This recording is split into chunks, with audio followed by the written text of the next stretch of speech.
Magluluto tayo ngayon ng fish maw. Lagay natin ang ating fish maw hanggang maglambot lang po siya. Lagyan ko po yan ng luya at saka ito papakuluin lang natin siya hanggang maglambot at hiwa-hiwain. Medyo okay na siya, malambot na siya. Natin siya dyan. Natin siya hugasan. Hihiwain po natin ang ating fish maw. Ganito na po siya ang ating fish maw. Ganito po ang itsura niya. Tapos lagyan natin siya ng chicken broth. Lagyan natin sa loob. Lalagay din tayo ng coriander roots. Ayan. Yung ating mga sangkap. May chicken wing, may quail egg, at saka ito yung ating fish maw. Pulo na ang ating sabaw. Ilagay natin ang ating chicken wing. Na ang ating sabaw. Dapat malambot na malambot itong ating chicken.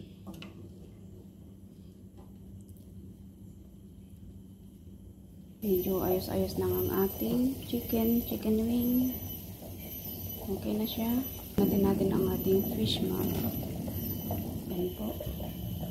Sesame oil, light sauce, oyster sauce. Lagay din tayong kaunting sugar. Lagay din tayo ng kaunting dark sauce. Kunin po natin siya ulit at hihiwain natin siya ng maliliit. Ayan. Ito na po siya. Ibalik natin siya ulit. Ayan. Natin siya ng chicken shredded. Ayan.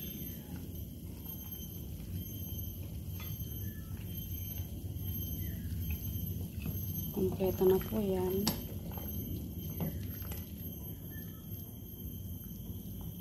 Pwede natin ang ating potato starch. Lagay din tayo ng pepper. Ito na nga ang ating chicken fish maw.